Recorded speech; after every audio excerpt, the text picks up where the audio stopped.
जुलाई 2024 को आया इंडिया का 2024-2025 का बजट। ऑपोजिशन पार्टी कहती है कि ये सत्ता बचाओ बजट आया है। अब ये बजट सत्ता बचाओ हो या सत्ता को हटाने के लिए हो, लेकिन उससे मेरा क्या लेना देना? आपको और मुझे किस चीज से फर्क पड़ता है कि ये बजट के आने से हमारे इनकम पे, हमारे सेविंग्स पे क्या असर पड़ना है? तो क्या देश के युवाओं को जॉब मिलने वाली है? क्या बेरोजगारी जैसे इतने इंपॉर्टेंट मुद्दे को कंसीडर किया है बजट के अंदर? क्या मिडिल क्लास को कुछ एक्स्ट्रा मिलने वाला है? क्या बेनिफिट्स उसके लिए बजट में लेके आए हैं, उसके बारे में ध्यान रखा भी है या वापस वही वो अमीर और गरीब के बीच में फंस के रहने वाले हैं? क्या एंटरप्रेन्योर्स को बेनिफिट मिलने वाले हैं? क्या उसको लोन लेना आसान होगा या नहीं होगा? ये सारे सवालों के जवाब अगर आप इंटरनेट पे ढूंढ रहे हो तो सही जगह पर आए हो, क्योंकि ये वीडियो को अगर आप एंड तक देखोगे तो ये सारे ही सवाल को डिटेल में मैंने आंसर किया है। तो चलो शुरू करते हैं डिकोडिंग बजट 2024।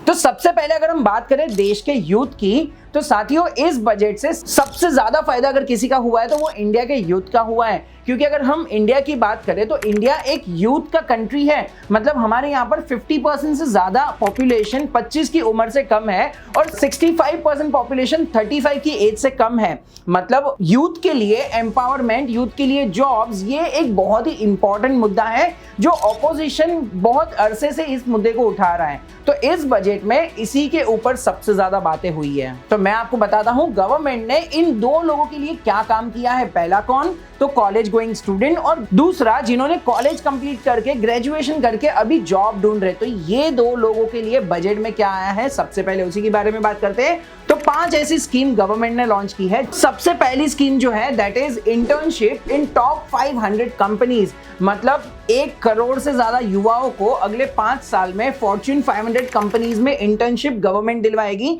क्योंकि गवर्नमेंट को भी पता है कि आज कॉलेज की पढ़ाई से तो इतना कुछ प्रैक्टिकल सीखने मिलता नहीं है। प्रैक्टिकल अगर सीखना है तो 2 ही ऑप्शन है, या तो आप किसी कंपनी में काम करना चालू कर दो, इंटर्नशिप लेना चालू कर दो, वहां से आपको प्रैक्टिकल स्किल सीखने मिलेगी, या तो आप किसी स्किल डेवलपमेंट ट्रेनिंग सेंटर पे जाओ जैसे हमारे हैं। ये दोनों ही जगह पर आपको प्रैक्टिकल स्किल सीखने मिलेगी, जिसकी वजह से आप फ्यूचर में अच्छी कंपनी में काम कर पाओगे।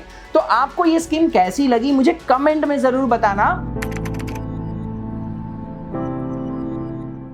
मैं आपको बताता हूं दूसरी स्कीम के बारे में जो कि यूथ को एम्पावर करने के लिए बहुत ही ज्यादा काम की है, जिसका नाम है employer support for employment generation. ये स्कीम के तहत गवर्नमेंट ने कहा है सारे एम्प्लॉयर को कि उनको एक एम्प्लॉय ऐसा हायर करना है जो EPFO रजिस्टर्ड हो, और अगर वो ऐसा करते हैं तो गवर्नमेंट अपनी तरफ से उनको 3000 रुपीज सैलरी में इजाफा, मतलब इंक्रीमेंट दे देगी, जो कि एम्प्लॉयमेंट जनरेशन के लिए बहुत ही ज्यादा काम का है। मतलब एम्प्लॉयर को हमेशा लालच रहेगी, वो चाहेंगे कि ज्यादा से ज्यादा एम्प्लॉय मेरे पास आए और उनको सैलरी बढ़े, उनकी सैलरी को गवर्नमेंट पे करे। तो इससे होगा क्या? तो इससे बेरोजगारी बहुत ही ज्यादा लेवल तक कम हो जाएगी। और इसी के साथ साथ बेरोजगारी को खत्म करने के लिए एक और इंपॉर्टेंट स्कीम लॉन्च हुई है, सेंट्रली प्रपोज स्किलिंग स्कीम। ये स्कीम बहुत ज्यादा इंपॉर्टेंट इसके लिए है क्योंकि इसका जैसा नाम है वैसा ही उसका काम है, स्किल डेवलपमेंट करने का। क्योंकि आज गवर्नमेंट को भी पता है कि सबसे ज्यादा अगर कोई चीज जरूरी है तो वो किसी के भी स्किल डेवलपमेंट करना है। क्योंकि डिग्री तो आजकल नकल करके भी लोगों को मिल जाती है, और वही यूथ जब भी किसी कंपनी में जाता है एम्प्लॉयमेंट के लिए तो उसे एम्प्लॉय करना, उसे अपॉइंट करना बहुत ही ज्यादा मुश्किल हो जाता है। क्यों?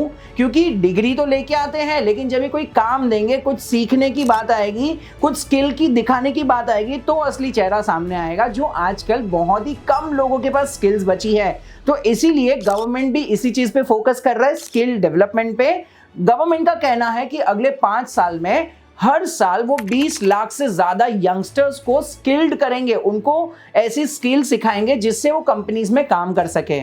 और इसके बाद सबसे एकदम खास स्कीम जो कि है फर्स्ट टाइम एम्प्लॉयमेंट स्कीम। मतलब अगर आप पहली बार जॉब कर रहे हो तो 15,000 रुपए सैलरी गवर्नमेंट देगी। ये स्कीम के लिए तो सब लोग एकदम एक्साइटेड हैं। सीधी सी बात है, 15,000 रुपया फ्री में जो मिलने वाला है। लेकिन गवर्नमेंट भी एकदम स्मार्ट है, वो क्या कहती है कि अगर आप फर्स्ट टाइम किसी कंपनी में जॉब पे लग रहे हो तो 15,000 रुपया गवर्नमेंट देगी, लेकिन वो 15,000 रुपया फर्स्ट सैलरी आपको एक साथ नहीं मिलेगा, क्योंकि कोई भी फर्स्ट टाइम 15,000 रुपया लेके भाग भी तो सकता है। तो इसीलिए गवर्नमेंट ने क्या किया है कि अगले 3 महीने में उसे डिवाइड कर दिया है, 5-5 हजार 3 महीने में मिलेगा।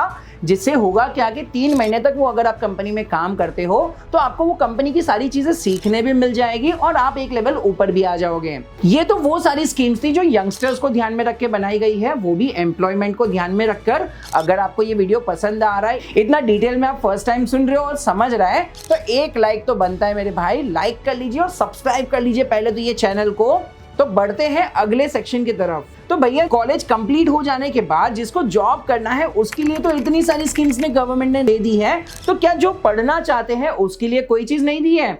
नहीं नहीं भाई, ऐसा कुछ नहीं है। जो लोग पढ़ना चाहते हैं उनके लिए भी गवर्नमेंट बहुत अच्छी स्कीम लेके आया है।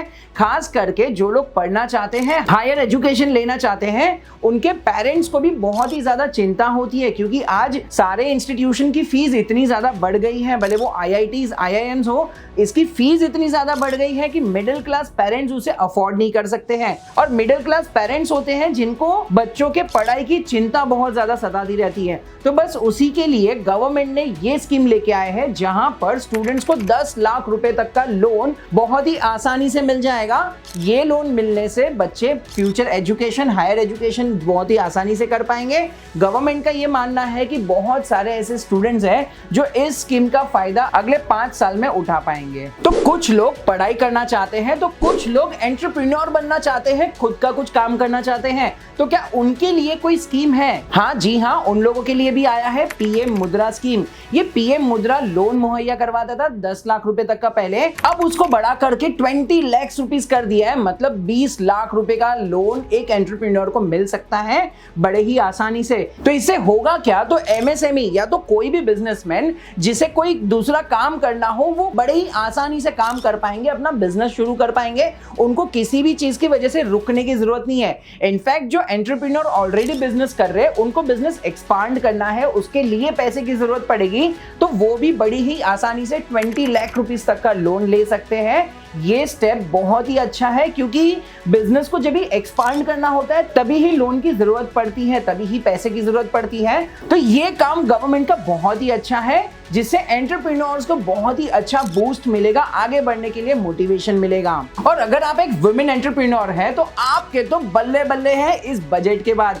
वुमेन्स एम्पावरमेंट पे गवर्नमेंट ने बहुत ही ज्यादा अच्छे से काम किया है, क्योंकि वुमेन्स आज समाज की इतने ही बराबर की हकदार हैं जितने पुरुष होते हैं। बस इसी सोच को आगे बढ़ाते हुए गवर्नमेंट ने अपने बजट में 3 लाख करोड़ रुपए का बजट रखा है स्पेशली वुमेन्स के लिए।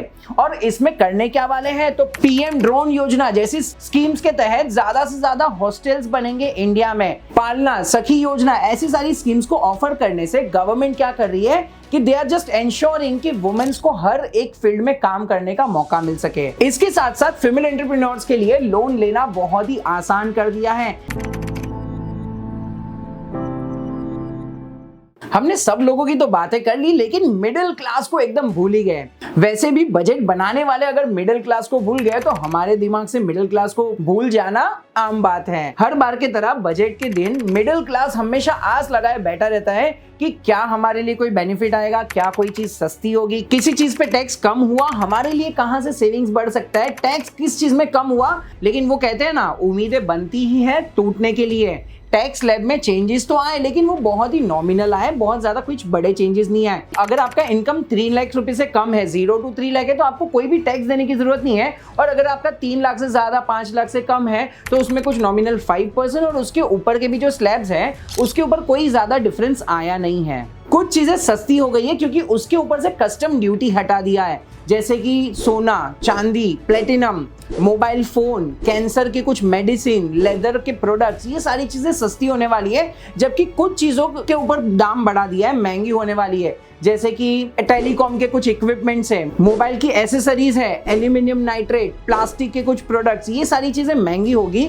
और अगर हम बात करें दाल, चावल, चीनी की, तो उसमें कोई खास चेंज नहीं हुआ है, उसको बजट की जरूरत भी नहीं है, क्योंकि वो तो आए दिन वैसे भी बढ़ते ही रहते हैं बिना बजट के आए भी।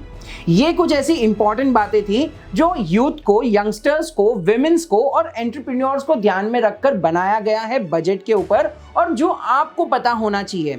अगर आपको इसमें से कोई भी स्कीम अच्छी लगी हो या तो बुरी लगी हो, तो मुझे नीचे कमेंट में जरूर बताना कि क्या आपका व्यू पॉइंट है। तो मिलते हैं अगले वीडियो में, तब तक के लिए आप कुछ ऐसे अच्छे कंटेंट्स देखते रहिए, अपनी नॉलेज को इंक्रीज करते रहिए।